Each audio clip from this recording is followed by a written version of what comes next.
Hi friends, welcome back to మనస recipes. అందరికీ వినాయక చవితి శుభాకాంక్షలు.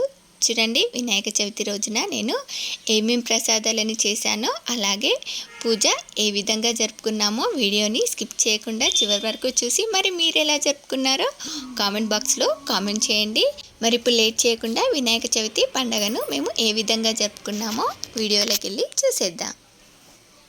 చూడండి, వినాయక చవితి రోజున ముందుగా ఉదయాన్నే ఫ్రెష్ అప్ అయ్యాక ఇలా నేను ముందుగా అయితే ఇలా పాలను పెట్టేశాను. పిల్లల కోసం పాలు పెట్టేసి మరో పక్కన ఇలా ఓ గిన్నెలోకి 1 గ్లాసు శనగలను తీసుకున్నాను. చూడండి, ఈ శనగల్ని 1కి 2 సార్లు బాగా నీట్గా వాష్ చేసుకుని నానబెట్టేసుకున్నాను. అలాగే మా పిల్లలకి ఫ్రూట్స్ ఇచ్చి ఇలా పాలు పోసేసాను. ఫ్రూట్స్ తినైతే పాలు తాగేశారు. మరి పిల్లలు కదా, పిల్లలు మధ్య మధ్యలో పూజ అయ్యేసరికి ఏదోటి తింటూనే ఉంటారు. మాకు కూడా టీ రెడీ అయిపోయింది. టీ తాగేసి వినాయకుడిని తీసుకురావడానికి అయితే వెళ్ళారు. నేను పూజని స్టార్ట్ చేశాను. చూడండి, ముందుగా దేవుడి పటాలన్నీ నీట్గా శుభ్రం చేసుకొని ఇలా బొట్లు పెట్టేసి పూజా మందిరాన్ని మొత్తం నీట్గా రెడీ చేసేసుకున్నాను. ఈలోపు వినాయకుడిని తీసుకొని వచ్చేసారు. చూడండి, ఈలోపు నాకు ఇక్కడ శనగలు కూడా నానిపోయాయి. వీటిని ప్రెషర్ కుక్కర్లో వేసుకొని ఒక 4 to 5 విజిల్స్ వచ్చేంత వరకు ఉడికించుకోవాలి. చూడండి, మరో పక్కన ఈ శనగలు పెట్టేసి మరో పక్కన ఇలా పాయసం కోసం, ఉండ్రాళ్ళ పాయసం కోసం నేను 1 కప్పు గోధుమ పిండి, చిటికెడంత సాల్ట్, కొంచెం నెయ్యి వేసుకొని వీటన్నింటిని కూడా ఇలా బాగా మిక్స్ చేసుకొని కొంచెం కొంచెం వాటర్ యాడ్ చేసుకుంటూ దీన్ని మనం చపాతీ ముద్దలా ఇలా తడుపుకోవాలి. చూడండి, మనకు దీన్ని ఇలా చపాతీ ముద్దలా సాఫ్ట్గా తడుపుకున్న తర్వాత దీనికోసం ఇలా వీటిని చేసుకోవడానికి కొంచెం పొడి బియ్యం పిండిని తీసుకొని ఈ ఉండ్రాలని ఇలా చేసుకుంటూ వీటిపై అంటుకోకుండా కొంచెం కొంచెం పిండిని చల్లుకుంటూ ఉండ్రాలని ఇలా చేసుకోవాలి. చూడండి, నేను వీడియో కోసం ఇలా కొన్ని చేసి చూపించాను. మిగతావన్నీ మా పాప చేసేసింది.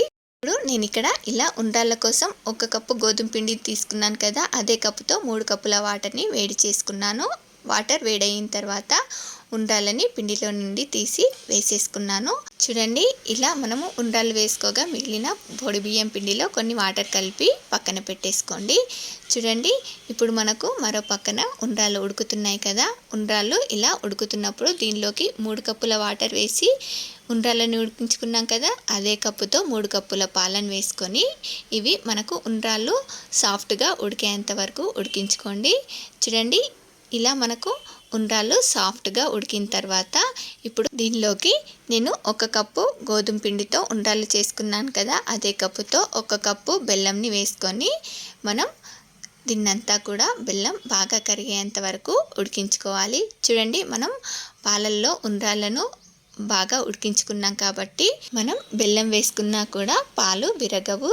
చూడండి, దేనిలోనైనా పరమాన్నంలో అయినా పరమాన్నం పాలతో ఉడికించుకున్న తర్వాత బెల్లంని యాడ్ చేసుకుంటే మనకు విరగకుండా ఉంటాయి.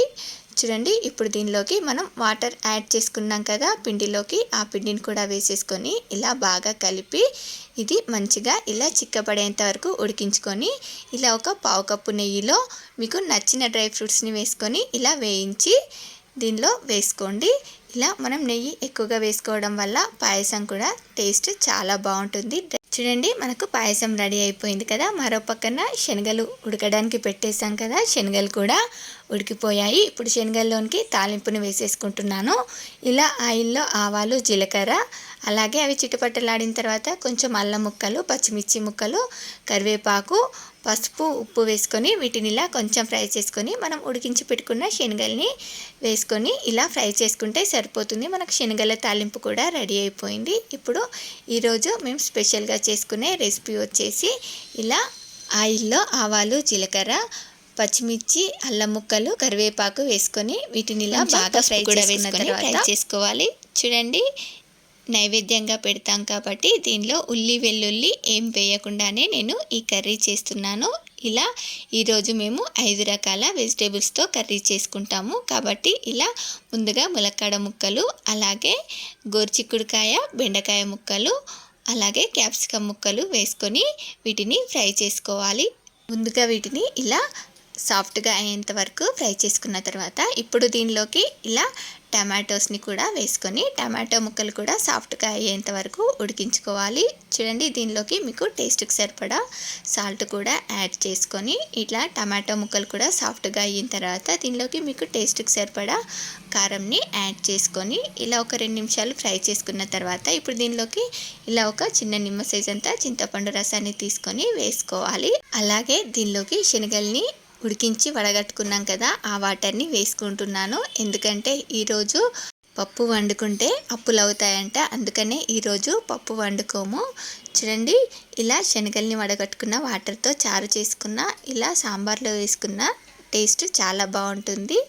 చూడండి, ఇలా మనం ఉల్లి వెల్లుల్లి ఏమీ వేయకపోయినా ఈరోజు చేసుకునే ఇలా 5 రకాల వెజిటేబుల్తో చేసుకునే సాంబార్ చాలా టేస్టీగా ఉంటుంది. చిన్నప్పుడు మా అమ్మ చేసేది చాలా చాలా బాగుంటుంది. ఇప్పుడు ఇది ఇలా మరిగేలోపు మరో పక్కన నేను ఇక్కడ ఇలా ఆయిల్లో ఆవాలు, జీలకర్ర, అల్లం ముక్కలు, పచ్చిమిర్చి, కరివేపాకు వేసుకొని వీటిని ఇలా ఫ్రై చేసుకుంటున్నాను. అలాగే కొంచెం పసుపు కూడా వేసుకున్నాను. చెప్పాను కదా ఈరోజు ఉల్లి వెల్లుల్లి ఏమి యూస్ చేయకుండానే కర్రీస్ చేస్తానని. ఇలా క్యాప్సికమ్ ముక్కలు వేసుకొని వీటిని సాఫ్ట్గా అయ్యేంత వరకు మగ్గించుకోవాలి. చూడండి, మనకు ఇవి ఫ్రై అయ్యేలోపు మరో పక్కన ఇలా సాంబార్ కూడా మరిగిపోయింది. ఇలా టేస్టీగా 5 రకాల వెజిటేబుల్స్తో కర్రీ రెడీ అయిపోయింది. చూడండి, దీన్ని ఇలా బాగా మరిగించుకున్న తర్వాత ఇప్పుడు లాస్ట్లో కొంచెం కరివేపాకు వేసుకుంటే సరిపోతుంది. మనకు సాంబార్ కూడా రెడీ అయిపోయింది.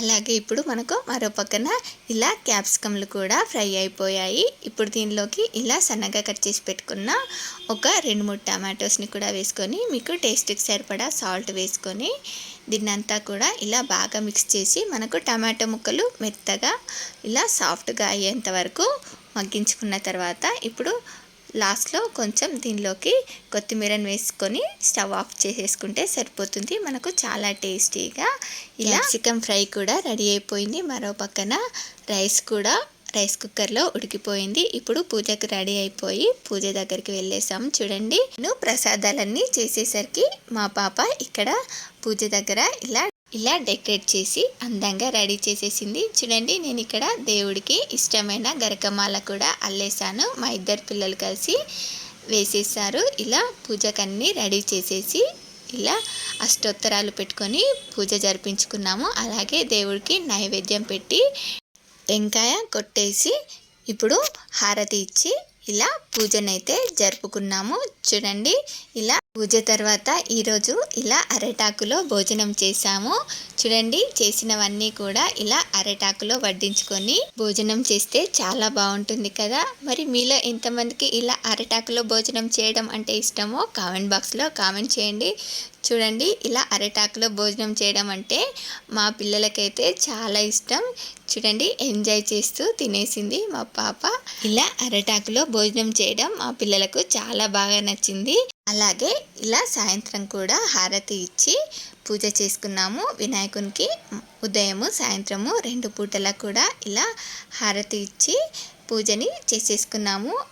ఇలా సాయంత్రం పూట నా బంగారు తల్లి కూడా హారతి ఇస్తానంటూ వచ్చింది. చూడండి, ఎంత ముద్దుగా ఇస్తుందో కదా. మరి మీలో ఎంతమందికి ఈ వీడియో నచ్చిందో ఒక లైక్ చేసి కామెంట్ చేయండి. అలాగే మరిన్ని వీడియోస్ కోసం మానస రెసిపీస్ ఛానల్ని సబ్స్క్రైబ్ చేసి దాని పక్కనే ఉన్న బెల్ సింబల్ని క్లిక్ చేయండి. Thank you for watching my video.